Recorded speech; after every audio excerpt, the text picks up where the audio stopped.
ওকে জয় যিশু। আসুন আজকে বাক্য মার্ক লিখিত সুসমাচার তার 2 অধ্যায় পাঠ করি। পাঠের আরম্ভ এইরূপ: প্রভু যিশু পাপ ক্ষমা করিতে পারেন। কয়েক দিবস পরে তিনি আবার কফুরনাহমে চলিয়া আসিলে শোনা গেল যে তিনি ঘরে আছেন, আর এত লোক তাহার নিকটে একত্র হইল যে দ্বারের কাছেও আর স্থান রইল না। আর তিনি তাহাদের কাছে বাক্য প্রচার করিতে লাগিলেন। তখন লোকেরা 4 জন লোক দিয়া একজন পক্ষাঘাতীকে বহন করাইয়া তাহার কাছে আনিতেছিল, কিন্তু ভিড় প্রযুক্ত তাহার নিকটে আসিতে না পারাতে তিনি যেখানে ছিলেন সেই স্থানে ছাদ খুলিয়া ফেলিল, আর ছিদ্র করিয়া যে খাটে পক্ষাঘাতী শুইয়াছিল তাহা নামাইয়া দিল। তাহাদের বিশ্বাস দেখিয়া যিশু সেই পক্ষাঘাতীকে কহিলেন, বৎস, তোমার পাপ সকল ক্ষমা হইল। কিন্তু সেখানে কয়েকজন অধ্যাপক বসিয়াছিল।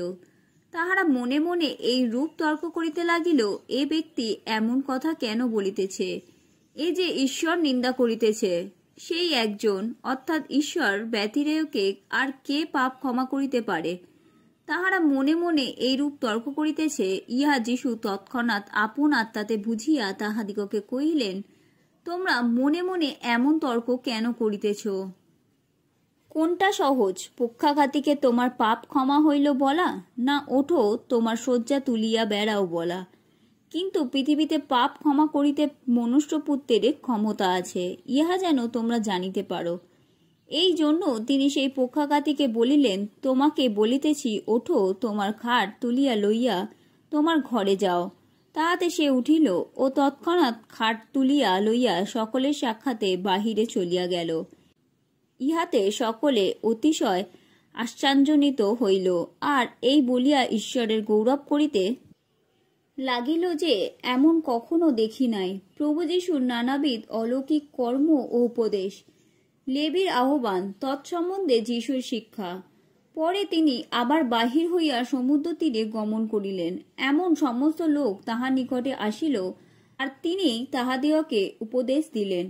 পরে তিনি যাইতে যাইতে দেখিলেন আলফের পুত্র লেবী করগ্রহণ স্থানে বসিয়া আছেন। তিনি তাহাকে কহিলেন, আমার পশ্চাৎ আইস। তাহাতে তিনি উঠিয়া তাহার পশ্চাৎ গমন করিলেন। পরে তিনি তাহার গৃহমধ্যে ভোজন করিতে বসিলেন। আর অনেক করগ্রাহী ও পাপী যিশুর ও তাহার শিষ্যগণের সহিত বসিল, কারণ অনেকেই উপস্থিত ছিল, আর তাহারা তাহার পশ্চাৎ চলিতেছিল। কিন্তু তিনি পাপী ও করগ্রাহীদের সঙ্গে ভোজন করিতেছেন দেখিয়া ফরিসীদের অধ্যাপকেরা তাহার শিষ্যদিগকে কহিল, উনি করগ্রাহী ও পাপীদের সঙ্গে ভোজন পান করেন। যিশু তাহা শুনিয়া তাহাদিগকে কহিলেন, সুস্থ লোকেদের চিকিৎসকের প্রয়োজন নাই, কিন্তু পীড়িতদেরই প্রয়োজন আছে। আমি ধার্মিক দিগকে নয়, কিন্তু পাপী দিগকেই ডাকিতে আসিয়াছি। আর যোহনের শিষ্যেরা ও ফরিসীরা উপবাস করিতেছিল, আর তাহারা যিশুর নিকটে আসিয়া তাহাকে কহিল, যোহনের শিষ্যেরা ও ফরিসীদের শিষ্যেরা উপবাস করে, কিন্তু আপনার শিষ্যেরা উপবাস করে না। ইহার কারণ কি? যিশু তাহাদিগকে কহিলেন, বর সঙ্গে থাকিতে কি বাসর ঘরের লোকের উপবাস করিতে পারে? যাবৎ তাহাদের সঙ্গে বর থাকেন তাবৎ তাহারা উপবাস করিতে পারে না। কিন্তু এমন সময় আসিবে যখন তাহাদের নিকট হইতে বর নিত হইবেন, সেই দিন তাহারা উপবাস করিবে। পুরাতন কাপড়ে কেউ কোরা কাপড়ের তালি দেয় না, দিলে সেই নতুন তালিতে ওই পুরাতন কাপড় ছিঁড়িয়া যায় এবং আরো মন্দ ছিদ্র হয়। আর পুরাতন কুপায় কেউ টাটকা দ্রাক্ষারস রাখে না, রাখিলে দ্রাক্ষারসে কুপাগুলি ফাটিয়া যায়, তাহাতে দ্রাক্ষারসও নষ্ট হয়, কুপাগুলিও নষ্ট হয়। কিন্তু টাটকা দ্রাক্ষারস নতুন কুপাতে রাখিতে হইবে। বিশ্রামবার বিষয়ে যিশুর উপদেশ। আর তিনি বিশ্রামবারের শস্যক্ষেত্র দিয়া যাইতেছিলেন, এবং তাহার শিষ্যেরা চলিতে চলিতে শীষ ছিঁড়িতে লাগিলেন। ইহাতে ফরিসীরা তাহাকে কহিল, দেখো, যাহা বিদেহ নয় তাহা উহারা বিশ্রামবারে কেন করিতেছে? তিনি তাহাদিগকে কহিলেন, দাউদ ও তাহার সঙ্গীরা খাদ্যের অভাবে ক্ষুধিত হইলে তিনি যাহা করিয়াছিলেন, তাহা কি তোমরা কখনো পাঠ করো নাই?